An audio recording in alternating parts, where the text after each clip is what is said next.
Good afternoon, Louisiana, and welcome to Bayou Bets for Thursday, August the 4th. I'm Zach Ewing, along with Spencer, the Guru Urquhart, and our special guest today, Amanda McElfresh, the Advocate's branded content writer. Did I get that right, Amanda? Close enough. Branded content specialist, but close enough. Right. Oh, specialist. See, I should have asked you beforehand. That's always my problem.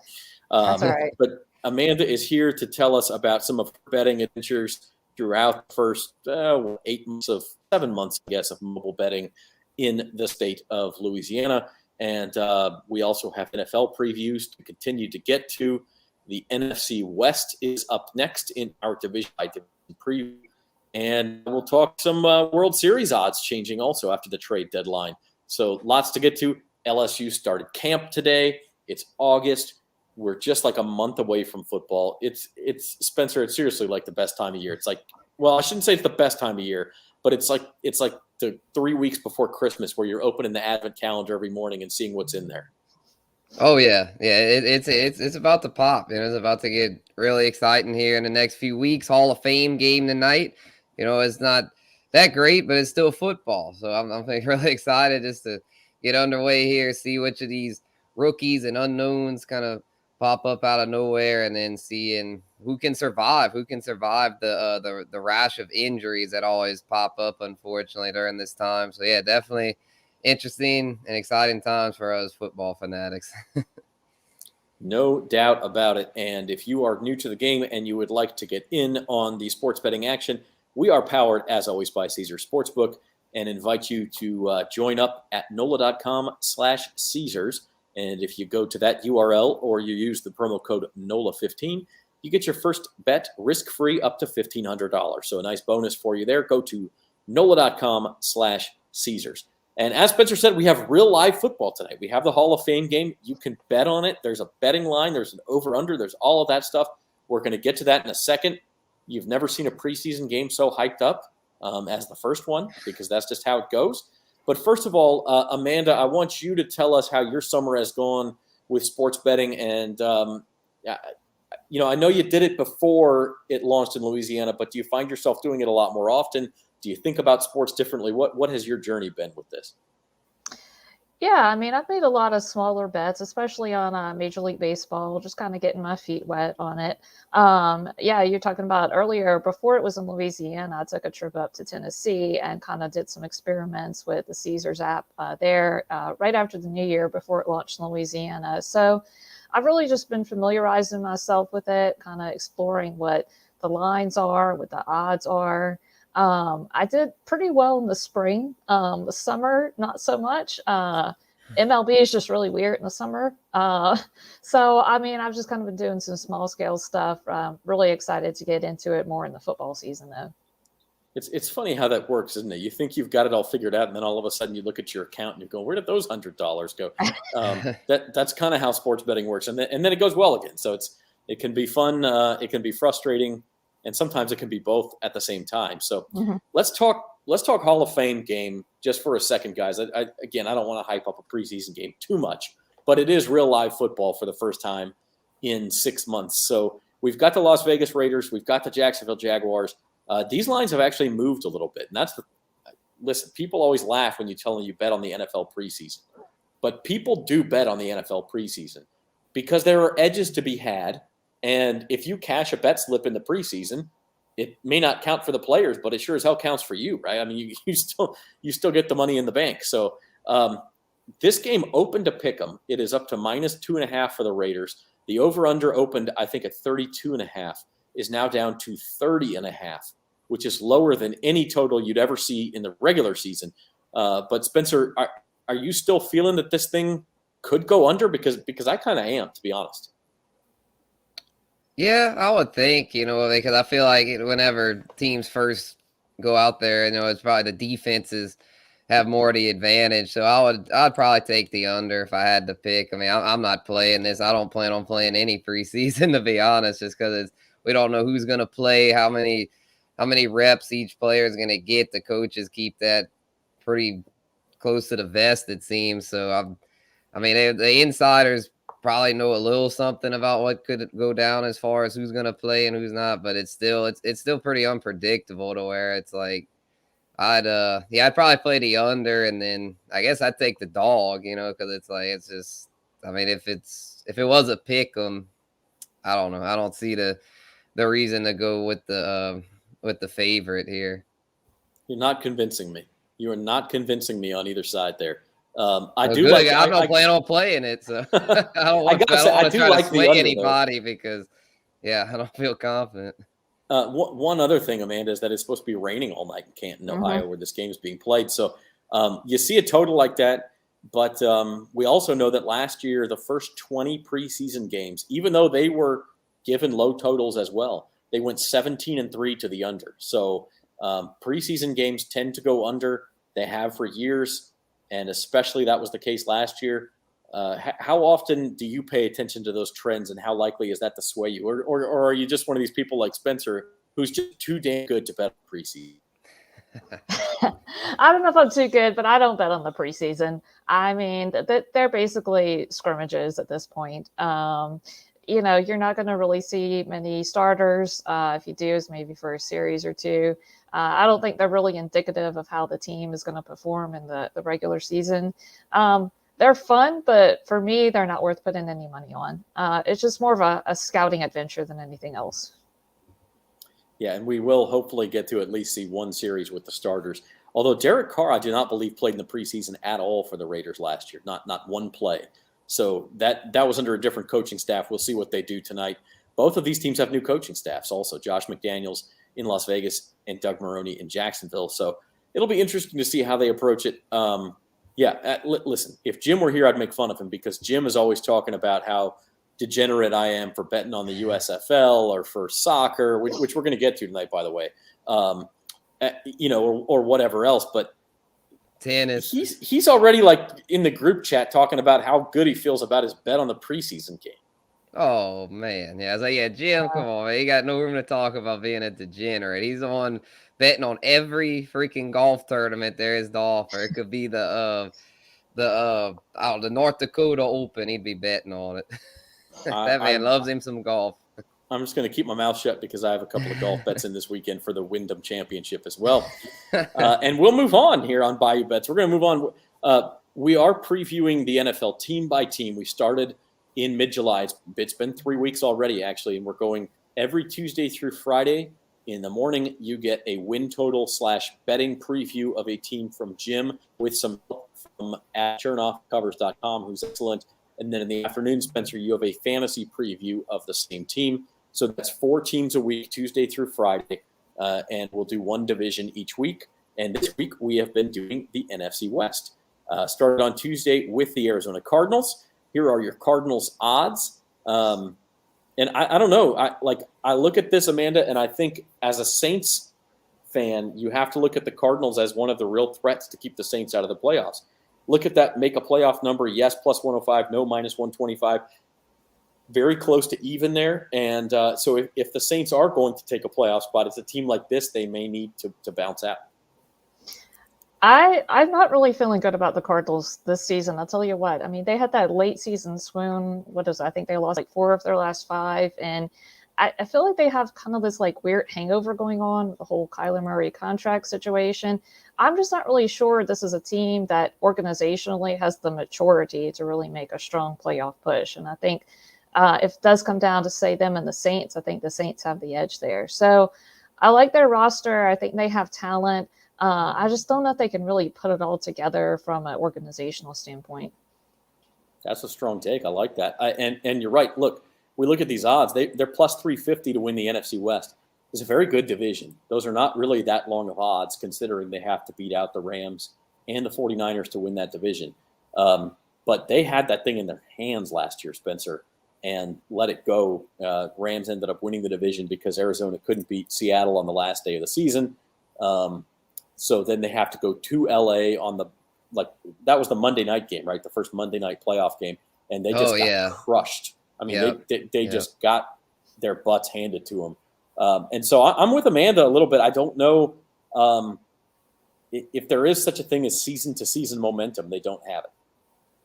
Yeah, I think their talent though is undeniable. They've got a very talented roster on both sides of the ball. The thing that concerns me though is the coaching staff. I don't really trust Cliff Kingsbury. You know, he's probably the weakest coach in that division because you got Pete Carroll for the Seahawks, Kyle Shanahan with the 49ers, and Sean McVay with the Rams, all top 10 head coaches in the league. Of McVay and Shanahan, you could say arguably the top two. Or Kingsbury, I don't see what he's done very well. He's has a talented roster, but they always seem to choke at the end of the season. Last year in the playoffs, didn't show up. He's him and Kyler Murray have seemed to, like, Kyler Murray's had his diva moments, and I know he got the contract, but there's been drama around that with the film study clause and stuff. So it's just, yeah, a lot of question marks surrounding them. Very talented team, but yeah, I just don't see him, like Amanda said, I don't see him making much noise come playoff time. Yeah, I mean, from a fantasy perspective, there's stuff to like here. Obviously, Kyler Murray is going to be a starting quarterback in just about any fantasy football league there is. And if things do go right, like y'all said, they have the talent to put it together. Just sort of a matter of, do you really want to bank on that? And one of the reasons it may be tough to bank on it, by the way, is the rest of the teams in their division. So let's move on. In the next team on Wednesday, we put up these previews on bet.NOLA.com for the LA Rams. Certainly not favorites to win the Super Bowl. 12-1, they're within the first 5 teams. But to win the NFC, 5-1, not even money to win the NFC West. A lack of respect for a reigning Super Bowl champion, Amanda? Maybe a little bit, but I still think this is their division to lose. I mean, if you look at their first 6 games, I think it's feasible for them to go at least 4-2 in those before the bye. So I think they have the potential to get off to a hot start. Again, I think they're the best team in their division. I think that gives them an advantage. I don't know if I would peg them for the Super Bowl just yet, but I think they're going to be a contender come playoff time for sure. There's really nothing that I've seen in the offseason that makes me think otherwise. Spencer, what about you? Where do you come down on the Rams? 12-1 to win the Super Bowl. I don't. It's so hard to repeat. That's one thing. Yeah. Motivation just seems, even if you don't, you say that it's not going to, and that it's just as strong. I mean, it just can't be. Yeah, I'm not touching the Rams this year, and especially with the news that just came out today about Matthew Stafford battling elbow tendonitis, and that's something that's got me concerned, being that he's a quarterback over 30 years old. Had a big year last year, but he kind of tailed off down the stretch. I mean, Matthew Stafford, the first half of the year was like going gangbusters, like MVP candidate. He was my halfway point pick to win MVP, but he fell off down the stretch to where in the playoffs, they were lucky that their defense stepped up. And then, of course, Cooper Kupp being the man. But with Stafford himself, though, he kind of tailed off. And so I'm a little concerned about him. If he's not playing at an elite level, then their offense is definitely going to suffer some. And with their defense getting a little older, Aaron Donald's another year older, Ramsey, Bobby Wagner, a lot of older players there, to where I think they'll make the playoffs, because they're super well coached, have enough veterans and leadership there to where they should be able to still get in. And of course, talent, very talented squad. But as far as going back to the Super Bowl, I just don't see it. I don't think they've got, quite enough to go back. Yeah, I mean, if you think about it, guys, like, we talk about championship windows, and we all know the Rams have mortgaged every draft pick they've got for the next 4 or 5 years, at least high in the draft, to build this championship core. And they got one. They got a Super Bowl last year. They have the rings. Flags fly forever. So I don't think they regret it, but I do think, you mentioned it, Spencer, the roster's getting a little bit older. That window will not be open too much longer. And it's open this year and maybe open next year, but that may be it with an older roster, with free agents to pay. They kind of went all in last year. If you remember, even like November last year, the Rams were a little bit of a mess. And we all knew how talented they were, but it kind of took a lot of things going right for them to get to the Super Bowl. But give them credit. They beat the Bucs, they beat the 49ers, and they beat the Bengals to get there. Not the toughest path anybody's ever taken to the Super Bowl, but nobody asked the questions about the path. So the team they played in the NFC Championship last year was the San Francisco 49ers. And this team was really the opposite of the Cardinals. And you'll find your Bet.NOLA betting and fantasy previews on the site today for the 49ers, and then we'll wrap up with the Seahawks tomorrow. 49ers caught fire last year, and I don't know, like, it was one of those things where early in the year you're asking yourself, Amanda, what's wrong with them? But by the end of the year, they were the team that everybody expected them to be. I mean, my biggest question for the 49ers is the quarterback position, because I do not have a lot of confidence in Trey Lance right now. We do not have a good sample size, and what we have seen from him has been okay. There's been a lot of talk out of practices that he hasn't really caught fire this summer. I think it's possible that they could do that thing where he gets better as the season goes along, and therefore the team gets better and gels more in the back half of the season. But I don't know. I'm curious to see how they play those first 6 or 8 games, because I think that could be interesting with him. I don't know. He hasn't really played a lot if you even go back to his college days. I mean, it's been a few years since he's seen the field consistently. So curious to see how he comes along, how much rust he has, and how much he's able to gel with his receivers. Yeah, I mean, definitely that is the question mark. I kind of like Trey Lance, Spencer. I don't know if he'll show it right away, but by the end of the season, I think he's a guy, we're talking fantasy, could win some fantasy leagues out there, especially in the super flex situation.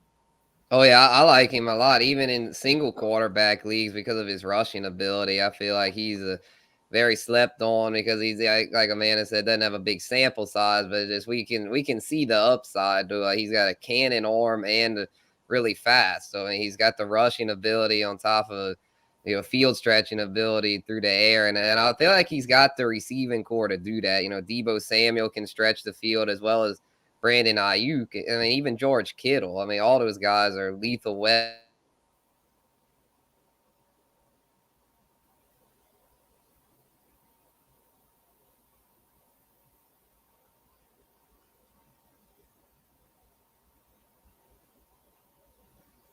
But yeah, as far as the early part of the season, it might be a few bumps in the road to where they're going to have to tread water early if they want to make the, get one of those playoff spots. Yeah. And I mean, I think that's really the point is you've got 3 teams in this division that not just could make the playoffs, they really expect to make the playoffs. The Cardinals, the 49ers, and of course the Rams. The 4th team in the NFC West is the Seattle Seahawks. Quite frankly, they might be the worst team in the NFL this year. We will finish up our preview of the NFC West on Monday's edition of Bayou Bets, and that's because the previews for betting and fantasy come out for the Seahawks tomorrow. But Amanda, since you're on the show today, I want to give you a chance. Do you see anything at all in the Seahawks that you would expect to count on at all? I mean, not unless they acquire a quarterback. No. Like you said, I just don't see a whole lot there to be excited about. The roster just isn't there. Like you said, it's a tough division. I think it's going to be a rough year for them. Yeah, I mean, I honestly think, I don't know, Spencer, am I overselling it? The Seahawks is the worst team? I'm with Mark here.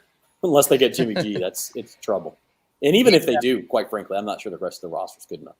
Yeah, I mean, Pete Carroll, I mean, he's a quality coach. I think they'll win a few more than some are thinking. I mean, their over-under set really low. I'd maybe go with their over just because it's set, I think, at like 4.5 or something. But yeah, as far as the playoffs, hell no, they're not gonna come anywhere close because being in that division, doesn't matter how good of a coach Pete Carroll is, if you got no talent on the roster, there's just no way. Like we talked about the Rams earlier, their window, having that window, and then there's you're gonna have to pay for it afterwards. The Seahawks are in that boat now. They had their window with the Legion of Boom and Russell Wilson, but now that all those guys are out of there, it's a rebuild. So yeah, there's nothing to like there as far as playoffs or Super Bowl.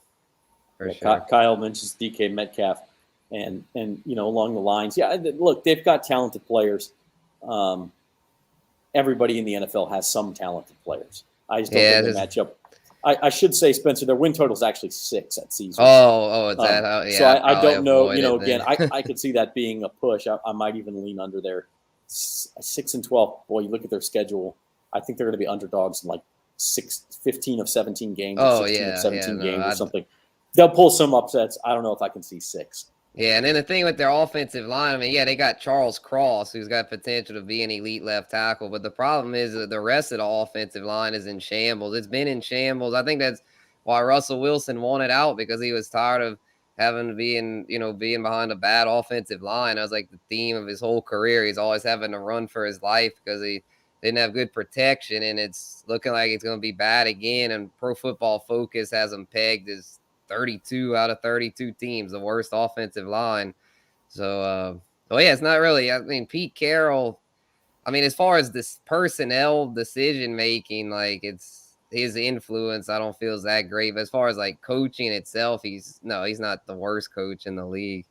Pete Carroll won't be the worst coach in the league as long as Mike McCarthy's around. I can tell you that. Yeah. Maybe an example of the game kind of passing a coach by. He has gotten a lot older. He prefers to run the ball. The rules change every year to where quarterbacks are more valued. I don't know. Pete Carroll will have his work cut out for him this year. Mark says DK Metcalf could see bracket coverage all season. Maybe Lockett gets 1,000 yards. You like Lockett as a pivot up there? Potentially. I just with that quarterback situation, I'm personally staying away from the whole offense. The only I'll give a little teaser. Ken Walker, the rookie running back, could be pretty nice for fantasy. The rest of it, though, staying away. All right. Yeah, Go ahead, I was just going to say, I think DK is probably one of the top 10 receivers in the league, but who's going to get him the ball? I mean, is it Drew Lock or Geno? I mean, yeah, looking like Geno right now. Yeah, I mean, I don't know. I just without a good quarterback behind center, I just think those receivers are going to be limited. Yeah, it's going to be very tough up in Seattle, especially because we talk about how good the rest of the division is. And so we'll kind of wrap up NFC West talk here with a look at the overall odds. And Amanda, I'll ask you, if you got to put your money where your mouth is on one of these teams, given these prices, who are you backing to win the NFC West? I'm going to say the Rams. I just have too many question marks about both the 49ers and the Cardinals. We obviously know the Seahawks probably aren't going to be a contender, so I got to go with the favorite here. All right, and still getting plus money there. How about you, Spencer? Ooh, man, I'm gonna go with the Niners. I think they're gonna make that second half push, and I think Rams they get off to the little better start. But I'm gonna go with the Niners. I feel like they're gonna with their defense too, because they've also got an elite defense. To where once Lance really gets in a groove, I think they're gonna get it done. If I had to put rough percentages on it, I would say Rams win this division about 40% of the time. Niners win it about 40% of the time. Cardinals maybe win it 20% of the time. Sorry, Seattle, I don't see it happening. But given that, I think your best odds on the board are probably the Niners. If I think the Rams and Niners have an equal chance of winning, I'll take the plus 180 over the plus 120. So that's the direction I'm going to go. If you want to know what Jim Derry thinks and Adam Chernoff thinks, check out his videos on the NFC West teams this week. And there's $1 million question for you. With a bad QB situation, why did the Seahawks not draft a quarterback? Well, it was a bad quarterback draft, quite frankly. I mean, it really was. And so maybe the idea is let's roll with Drew Lock and Geno Smith this year. We'll go 3-15, and then we'll have the pick of the litter next year when it's a much stronger quarterback draft and you could get a Bryce Young or a CJ Stroud.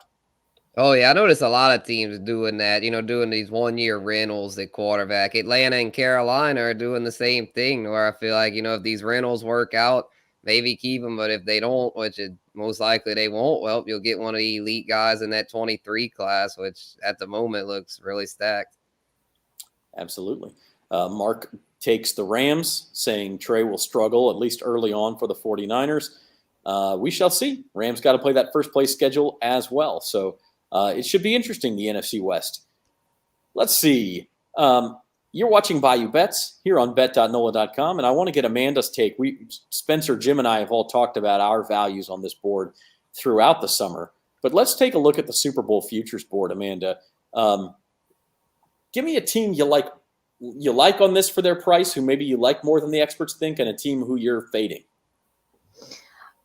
The two that stand out to me are Denver and Cincinnati. Denver just seems like that Russell Wilson and that team just seems like a really good match. We've heard really good things about their defense. They play in a really challenging division, but I definitely think that they have a chance. The Bengals too, I feel like they've only gotten better since last season. Obviously, the offensive line was the detriment to them last season, and they were really aggressive in beefing that up. So I really like what I'm seeing from them. A sleeper is the Colts. They felt like they were just knocking on the door, and I feel like Matt Ryan might be the piece. So those are the three teams that really stood out to me when I looked here. How about one of these teams high on the board that you're not going to touch with a 10-foot pole? Maybe the Chiefs. I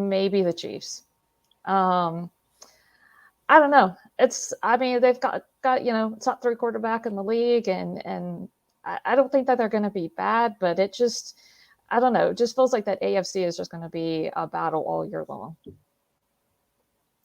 Kyle, the Saints, let's see. Let's bring those odds back up. Kyle had a question about the Saints. You'll see them down there at the bottom. They are 40-1 among a few other teams, but you see them in that notable list.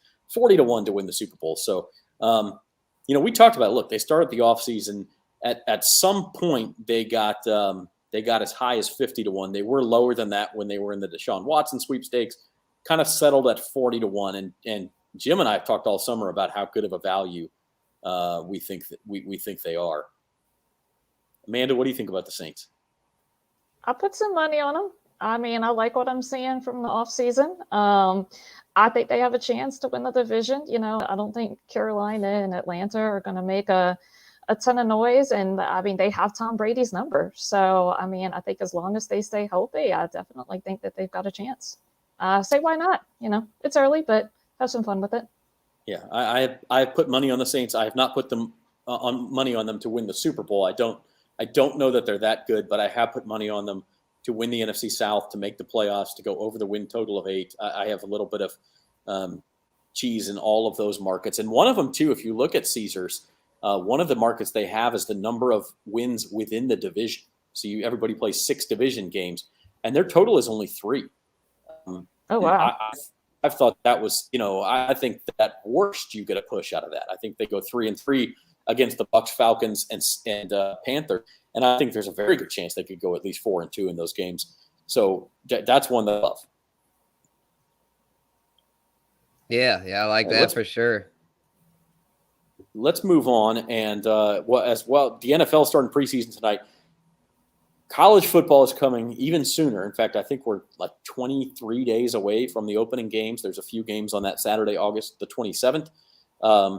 LSU opens up on September 4th, exactly a month from now. And they started preseason camp today. So good time to check out. And you're welcome, Kyle. I love that. 3, I just don't – you might be putting your money in and just get your money back for a push. But to me, that's the worst case scenario, and chances are you win that bet. So Drunk says, hopefully not right now. Well, depending on what you're doing, I could approve. $400 on the Chargers to make the Super Bowl. Question is, were you drinking when you made that bet? That's what I want to know. That's okay. That's to make the Super Bowl. So the Chargers. It's not as bad, Yeah, At least certainly get something bet. if they make it. Yeah. Well, and look, if you look at the odds, one thing you'll notice, like let's bring up the 49ers, for instance. All of the Super Bowl odds for these NFC teams are more than double their odds to win the conference. Same thing with the Rams, 1,200 to 500. Same thing with the Cardinals, big time, 3,500 to 1,300. In the AFC, it's the opposite. Right, you'll see the conference odds are more than half of the Super Bowl odds because the odds makers see the AFC as being stronger right now. So if the Chargers could make the Super Bowl, now it depends on who they play. If they play the Bucs, they're probably going to be underdogs. If they play the Rams, probably underdogs. Anybody else, the Chargers might be favored against.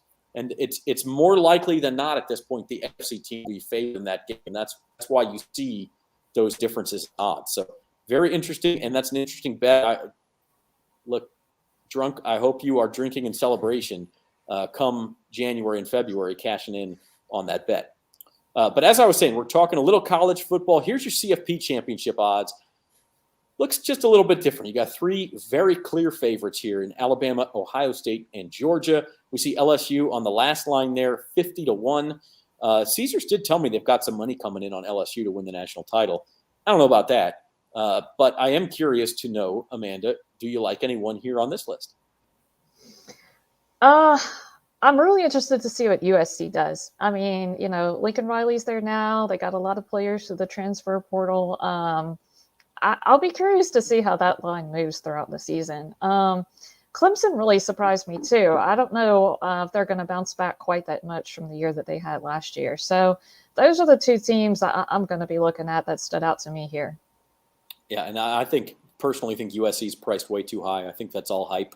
I think they will be better, but people realized they were 4-8 last year. The defense was bad. I just don't think you turn it around that quickly in 1 year. So we shall see. I know Jim likes Texas A&M at 25-1, and hey, if you can win the SEC West, you can win the national championship. And sometimes, by the way, even if you don't win the SEC West, you can win the national championship. Alabama has turned that trick before. Anybody for you here, Spence? Not too much. I kind of like A&M, like Jim said. At 25-1 could be worth a shot. And then some of the other SEC long shots, like Ole Miss at 100-1 or Tennessee. I don't really expect them to go all the way, but at that price, it can't hurt to put a buck on it or something. It's like, they clearly have talent. All those SEC teams are very talented, and honestly, I feel like both of them are better values than LSU. I don't really like LSU at 50-1. I feel like that's inflated a little bit since they recently won it all back in 2020. Yeah, I agree with that. And I think listen, if you're going to take one of those 100-1 teams, I really, really, really don't mind Tennessee. I think they're going to be a lot better than people think. I don't know that they're going to win the national championship, but at 100-1, maybe you take that chance. And as far as LSU goes, I'll say this: if you think they're going to be that good, I think there's better places to win money, because I still think. For instance, just to win the SEC, they're 50-1. And again, we saw it last year. You don't have to win the SEC to win the national title. And so they're two different bets. But I do think probably slightly more likely they would win the SEC and then run into an Ohio State in the playoff or something. So if you're going to bet them, I like the SEC bet better. Or maybe, maybe a division bet. They're 28-1 to win the SEC West. So they do get Alabama at home this year. Maybe if you think they're going to be that good, maybe that's where you put your money, or just on a win total of over 7. Kyle says LSU has as good a shot at winning the national championship as it. Well, I assume you did not win the Powerball last week, or the Mega Millions when it was $1.2 billion, or else you'd have better things to do than sitting here talking to, or maybe you wouldn't. Maybe that's why you're sitting here talking to us. But I tend to agree, Kyle. I don't think LSU is there yet. But I will say that nobody thought they were there in 2019 either. Nobody saw that coming. Even LSU fans didn't see that coming. And they were not only the best team in the country that year, but one of the best teams of all time. So that's that story. We will continue to follow LSU throughout preseason camp as news starts to roll in. Had Wilson Alexander, the LSU beat writer, on the show last week, and hope to have him and or Leah Van or Scott Rabelais on later on in preseason camp to kind of talk about how things are going from our LSU coverage team. Or maybe even the old Hall of Famer, Sheldon Mickles. We could get Sheldon back on too.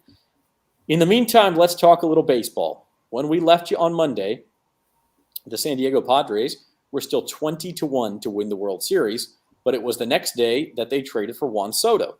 And we've had posts up on this, and Spencer, you did a fantasy take on this. Look at what happened to those San Diego Padres odds. They got cut in half, down to 10-1. It wasn't just Juan Soto. They also picked up Josh Bell. They also got Josh Hader, the Brewers closer, in a trade, and they haven't lost all week. So a lot of things going right for the Padres. They are still most likely going to have to go through the wild card round. But Spencer, when you look at this, is that price adjustment too much on the Padres? They actually bounced all the way down to 8-1 at one point on Tuesday and have settled back to 10-1. Yeah, there's not really much value with them anymore. The time to bet them was before the trade deadline. I think I mentioned that on the show last week, and I wish I'd have put a little something on them, because you could have got them back then at like 22-1, and now it's not terrible, because they're significantly better. So it makes sense that the odds would shift like that, but it's just not nearly as much value. And then the Brewers, I can't believe they traded Josh Hader to them, because I was like, Taylor Rogers is really fell off the guy they got for like the main reliever they got in that trade. And so it's just like, and yeah, the Cardinals, man, that's my team too, drunk. I like the Cardinals, but yeah, then got some pitching woes there. They got a couple arms at the deadline. So actually, I'll tell you this, I'd rather the Cardinals at 40-1 than the Brewers at 35-1. Yeah, and guess what happened today? The Brewers had a bullpen implosion and lost to Pittsburgh. No Josh Hader out there to help them. So, yeah, I mean, I do think that that's a legitimate concern if you're a Brewers backer. Amanda, you mentioned you've had some trials and tribulations betting on baseball this summer. What have you learned, and what do you like here? It's just such a long season, and things vary from game to game. I have a personal affinity for the Brewers because I'm a fan of their Double-A affiliate in Biloxi. I actually saw some of the games Josh Hader played for them there when he was in Double-A, and it's been exciting. The Mighty Shuckers. The Mighty Shuckers, yeah. So it's been good to see their career or his career trajectory. Excuse me. I'm just kind of waiting for the Mets to Met. I'm just kind of waiting for. I'm just waiting on that collapse to come. I mean, they've obviously been playing really good baseball the first half of the season, but man, they're always a team. I'm like, when's the other shoe gonna fall? Yeah, I mean, I think that is part of it. I will point this out. The Mets, I think, have a 3-game lead. I'm trying to look it up here, actually, on the Braves at this juncture in the NL East. It's a 3.5-game lead, 4 in the loss column. So, there's still 50 games to go. The Braves could catch the Mets. But if that doesn't happen, your top 4 teams all get buys in the playoffs this year. And the Dodgers, Yankees, and Astros are almost certainly going to be 3 of those 4. And then the other one will either be the Mets or the Braves. The Braves still have a chance at catching the Mets. Padres have a great team, but they're like 12 games behind the Dodgers. Probably not going to catch them. So having said that, though, because one of these teams is going to end up in the wild card round between the Mets and the Braves, one of them is going to have to play San Diego in that first round. And it's going to be a best-of-3 series where one of those teams doesn't even get a playoff home game and has to go on the road for 3 games to the other one. And that's why you still see some value there for Mets, Padres, Braves, because, look, I mean, Padres at Braves for a 3-game series. I don't care if you got Juan Soto, Manny Machado, Fernando Tatis. 3 games all in Atlanta, defending champs. That's a tall order, Spencer. Yeah, very tall. And I actually see a little bit of value with the Braves, more so than the Mets, because I still think the Braves could catch the Mets. I mean, last year the Braves really turned it on in the second half of the season. So I don't think the Mets are safe. I mean, Jacob deGrom looked pretty good in his debut, but it's just like, I mean, it's just hard to trust him to stay healthy. I know they got Scherzer now, so that definitely helps. So that's the reason why we haven't seen the Mets met yet, is because of Max Scherzer. But I mean, it's like, I mean, he's just one guy, so it's like I don't trust him. If I had to pick an NL team, I'd go with the defending champs. I think the Braves even though they don't have Freddie Freeman anymore, are built to win in October. They've got the pitching. I'm thinking of like a Dr. Seuss rhyme. The Mets will Met yet, I bet. Sometimes it's not fully formed in my mind. I'll have to get back to you on that. But it's that is something that Spencer is betting. The guru says the Mets will Met yet. American League guys, anybody stick out? The Blue Jays at 15-1. The problem with the Yankees and Astros is those prices have been driven down so far now that it's tough to see a lot of value there. Yeah, it's hard to mess with any teams, any MLB team like under plus 500, just because we all know how baseball can be so wide open. So I still see maybe some value with Tampa Bay as a long shot now at 50-1. I still kind of like Toronto, but I mean, you just get much more value with the Tampa Bay, or even the Twins. I think could be a sleeper team at 60-1. They really bolstered their pitching and bullpen at the deadline, and I feel like they'll be on track to win that AL Central. I'm not sure why the odds makers still like the White Sox. I'm not messing with them. I feel like they just got too many injuries, too many concerns. Where the Twins, I think, are younger, have more upside. So I'd say the Raising Twins, a couple of lottery tickets worth looking at. Yeah, and to that I would say that as bad as things have gone for the White Sox so far, they're still only 2 games behind the Twins for the division lead. So very possible that they could still get in and get home games in that first round. So interesting things to come yet still, like I said, actually more than 50 games to go. I'm looking at the standings right now. Teams have played, right around 104, 105, 106 games. So you're looking at 55, 57 games left yet in the Major League Baseball season. Goes all the way into October this year.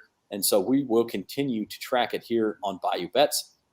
Speaking of things that go on for a long time and that I'm excited about, and Jim's not here to stop me, and frankly, even if he was, I would not let him stop me. We're going to talk some soccer, baby. We're going to talk some English Premier League. I want to know everything that y'all know about the English Premier League. Go. I just know that the Chelsea and the Manchester teams are usually up there. That's okay. And Liverpool. Amanda, any soccer betting in your future? None. No. But hey, if you guys have me on here again, we can talk some golf bets because I make some of those.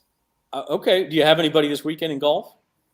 Oh no, I haven't looked if he's playing yet. But man, I am always keeping an eye on Will Zalatoris because he's another guy who feels like it's going to happen for him eventually. Yeah, I don't know if it's playing in the Wyndham or not, but I'm keeping an eye on him. He is, yeah. In fact, he might be the best player in that. Although I think he was 1 over in the first round, so he's got work to do just to make the cut. But Jim and I, by the way, and Uncle Big Nick, I don't think is watching today because he's out of town. But Uncle Big Nick makes a lot of bets also, and we've got Jim and I both have John Hunt, Huh, who I've got him at 180 to 1, and Jim got him at 150 to 1, and he is leading this tournament after 1 round. So just hold on, John Hunt. 54 more holes, baby, and we're home free, and we'll each have a nice weekend. Here are your English Premier League odds. This is the difference, though, and I mean, you guys don't have to know anything about soccer to know the difference here. There are no playoffs in European soccer, and that's how you get a team preseason that is an odds-on favorite. Man City minus 165 to win the title before a ball has even been kicked. They are that good. They won the league last year, although it was only by a couple of points over Liverpool, who's in second in the odds list at 2 to 1. And then the odds get long quickly. Tottenham Hotspur, my club, 14 to 1. Chelsea, 16 to 1. Man United, 25 to 1. Arsenal, 35 to 1. And then it really gets long, 80 to 1, 150 to 1. Everybody else is at least 200 to 1. And so that is the difference. If you want like a playoff type thing, you bet the Champions League. That's an elimination thing. You'll see the longer odds as far as that goes. Jim Derry is here. He's got $10 on West Ham. I expect to see that freaking bet slip, Jim. I expect to see it. By the way, Jim just texted me and saying, arguing with his son about sports is like repeatedly kicking himself in the redacted. You get nothing out of it except pain and stupid. So I'm not sure what they were arguing about, but I'd love to know. I would love to know. All right. I will say this about the EPL, and then I won't hold you guys hostage on it anymore. If you don't like betting the outrights, because quite frankly, Man City and Liverpool, between the two of them, have about a 90% chance of winning that league, if not more. You can bet on a team to finish in the top 4, which is very important to the teams because the top 4 get to go into next year's Champions League and play for a European championship. And so the teams are absolutely paying attention to who's in the top 4, and that's why it can be a sensible bet. Well, you see Man City, Liverpool are clearly expected to be 2 of the teams in the top 4, but you can get some good odds on other teams if you like them this year. If you like an Arsenal or a Man United, you get plus money on them to finish in the top 4, especially if you like one of the teams outside of the Big 6. If you like a Newcastle, a West Ham, a Leicester City, an Aston Villa, or even further down the board, you can also bet on who gets relegated. The teams that finish in the bottom 3 get moved down to the lower level league next year. So you can bet on which teams will finish in those bottom 3 or which teams may survive and get to play in the Premier League another year. So I love it a lot. And yet the ESPN streak for the cash, boy, they do a lot of soccer on that because it's on early in the morning. And there's edges, man. Soccer and tennis are those early morning things they do in that streak. I used to do streak. I haven't done streak in a while, but I used to do that. Yeah, in fact, I think I always get excited about it at the beginning of the month because you get the notification that says, oh, you get a freebie, and oh, get one. And then you pick 3 more winners. And I got a win streak of 4. And then you forget about it until, August 20th, and you'll never get the longest streak. But yeah, I love that. And the Premier League starts tomorrow. I think it is Arsenal and I'm drawing a blank now. West Ham plays Man City on Sunday. Arsenal and is it Crystal Palace? Now I'm gonna have to look it up. I'm just completely embarrassed. Yes, it is Crystal Palace. They play tomorrow at 2:00. That is the Premier League opener. I'm excited. Y'all should be excited too because this is not the last time we're talking about this, Spencer. I want some Premier League studying. All right. Yeah, because, I mean, I've watched some soccer here and there. It's just kind of hard to get into it because I'm not as familiar with it. But you definitely got to respect them, man. Those are some world-class athletes. It's definitely not a joke like a lot of Americans think. I mean, that's a sport that's like the world's game. It's just such a, it's just everywhere. Like, it's just like you got to respect it. Even though I don't know a whole lot about it, I do respect it. And by the way, this year, that's apropos that you say it's the world sport because the reason that the EPL and the other European leagues are starting so early this year is because the World Cup is this winter. And it's the first time it's in the winter. It's in November and December. And so they all have to take a 6-week break in the middle of their seasons. They play like the first weekend in November, and then they don't play again until the weekend after Christmas. And in between, that's when the World Cup will be played this year. So, Amanda, I'm going to try one more time. No EPL, but maybe a bet on the USA in the World Cup? Okay, I'll take that. Sure, why not? We can do that. I think they're 100-1 to win the World Cup. It's time to reschedule that doctor's appointment, Jim Derry. It's time to reschedule it because soccer is the world's game. But in all seriousness, we talk football first on this show, and we'll be back Monday at 4:00, and we'll wrap up our NFC West talk, and we'll just start to get into the AFC North, which I'm really looking forward to. I think that is one of the more intriguing divisions. You could look at all 4 teams in that division, Ravens, Steelers, Bengals, Browns, and find 2 people who have totally different takes on all 4 of them. And I really believe that, and I really think that's going to be a lot of fun. So, Amanda, you won't be with us Monday, but give us your take real quick on the AFC North. You said you like the Bengals. Yeah, I like that. I like the Bengals, but I'm curious about the Steelers. I mean, Mike Tomlin, I think, is a great coach, and maybe they can make some noise. I still like Cincinnati, though. And the Bengals did not actually were not actually expected to do anything last year, and then they came out of nowhere to win that division. So I'm really looking forward to talking AFC North. That will be next week's division. But in the meantime, we thank you for watching Bayou Bets. Going to get some final thoughts first from you, Spencer. All right. Yeah, just obviously football gearing up, Hall of Fame game tonight. Excited for that. And I'll throw in a little racing. You had to talk soccer, Zach. I'll throw in some racing. NASCAR going to Michigan this week. Should be a really exciting race there. A lot of wide open. It's a wide open track, so should be a lot of passing, interesting action going on there. Could be another new winner. I have the Fast 5 picks coming. Let's just say I know I've picked him before and he's yet to get it done, but I'm thinking your old buddy Kevin Harvick might finally break through this week. Kevin Harvick from Bakersfield, California. He needs it, right? He needs it bad because he's outside of the playoff cut line right now. But if he would get it, then that'd lock him in. Thank you, Drunk. We'll see you on Monday. Yeah. Day drinking, I hope. Amanda, final thoughts from you as our guest host today. Just the one thing that stood out to me on the college football one. I'm not going to pick them to win, but I can't wait to put money on Texas A&M to beat Alabama when they play in the regular season. I think that's going to be quite the interesting game, and I think A&M is going to be ready to play. Texas A&M and Alabama, October the 8th in Tuscaloosa. A&M will be getting points in that game. I guarantee it. So we'll see how many. And it'll be. Boy, you're right. I mean, I think that could be a knockdown, drag-out affair. It'll be a lot of fun. Amanda, thanks for joining us. Appreciate you coming in and dropping some knowledge on us. Oh, thanks for having me, guys. I had a lot of fun. Great, and we'll have you back on sometime during the season. We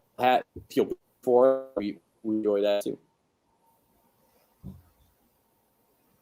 In the meantime, that is Bayou Bets, and as Jim says, Doug Mouton going to be on Datitude tomorrow. So everywhere you get your podcasts, bet.NOLA.com, Apple Podcasts, Spotify, all of the above. Download Datitude tomorrow morning and hear Jim talk Saints with Doug Mouton.